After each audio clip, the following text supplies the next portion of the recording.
So most of the people in 2008 said, hey, I like one of these candidates. Now, people saying not so much. Obviously, they're disgruntled with the Republicans, but they're also disgruntled with Obama. Well, so is the next person that we're going to talk to. It's Rocky Anderson. He's the former mayor of Salt Lake City, former Democrat, and he's actually going to run as a third-party candidate in the presidential elections. Let me give you one, before we go to him, one quick quote to give you a sense of why he's so upset with the Democrats. He says, quote, "The Constitution has been eviscerated while Democrats have stood by with nary a whimper. It's a gutless, unprincipled party bought and paid for by the same interests that buy and pay for the Republican Party." Well, I couldn't agree more, but those are strong words. Rocky Anderson joins us now. Rocky, how are you? It's great to be with you, and thank you. I listened to that earlier story. It is so fundamental that the American people understand that both of these parties, and Congress and the White House, are on the take, and it's the American people who are getting burned in the process. So let's talk about that. I mean, I read an interview that you did earlier where you were talking about telecom immunity. I mean, I don't know any other presidential candidate who's talking about telecom immunity, but the reason I love that is because that's such an important issue.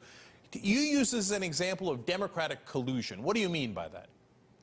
I mean that the Republicans and the Democrats are completely in bed with the same folks, these corporate interests who are in control of our government.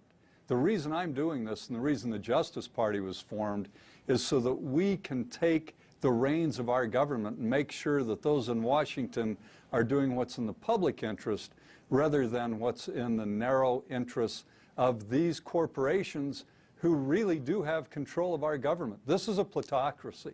It's the control of government by the very wealthy at a time. I mean, this is the new Gilded Age. Never as great an economic disparity in this country since the 1920s, and it's getting worse. And Wall Street, they put more money into the president's campaign last time around than ever in the history of this country, and it's just getting worse. Rocky, and so what does he do? Rocky, you know, the problem here is that I agree with you 100% and disagree 0%. Okay? Normally, I like to, go back and forth a little bit, but look, I totally hear you on that. Now, the question, though, is, and a lot of people are going to ask you, wait a minute, if you get into a race and you're so reasonable and so progressive, won't that take votes away from Obama, in which case make it easier for a Republican to win? And that's a great question, and it's actually that consideration that kept me from getting involved in a third party or as a candidate until I realized that when we're driven by the fear of the lesser of two evils being defeated and not opting for a major change in the system, we're going to be stuck in this no matter what. The Republicans and Democrats, regardless of who's in power, they won't provide the international leadership that's required on climate change. They won't really stand up to Wall Street. Like you said, and people need to understand this, we have a certain narrow privileged class in this country that not only have almost all of the wealth, they're excused from violations of the law, sometimes felonies. President Obama, you mentioned the telecom immunity. When he was a senator, he told us before he received the Democratic nomination that he would join a filibuster against a bill that was tailored to provide immunity retroactively for the crimes committed by the telecommunications companies when they worked along with the administration in the illegal surveillance program, doing surveillance on our telephone calls and on our emails. Totally un-American, subversive to the very core of our constitutional rights. And then when he won the Democratic nomination, then Senator Obama turned 180 degrees and voted along with the majority of those in Congress to grant that immunity. Rocky, now, I was covering that, and I was covering the race, and that's when I knew we were in a lot of trouble.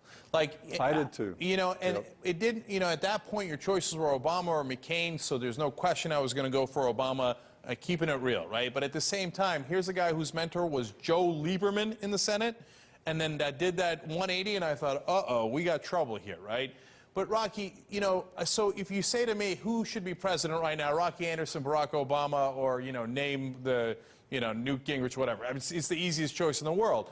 You know, I don't pretend to be one of those fake, you know, guys on TV who was like, oh, I'm a journalist. I am, you know, I don't know. I don't have any opinions. No, I have an opinion. Boom. Rocky Anderson. It's too easy.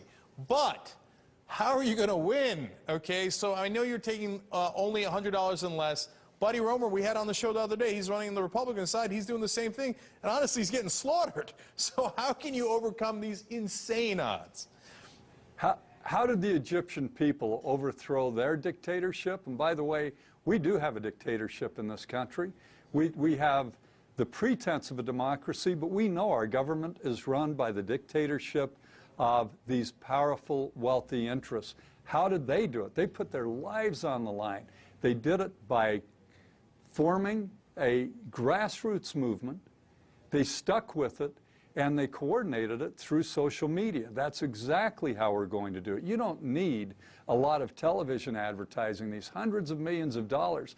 Now President Obama is saying they're going to raise over $1 billion. That is obscene.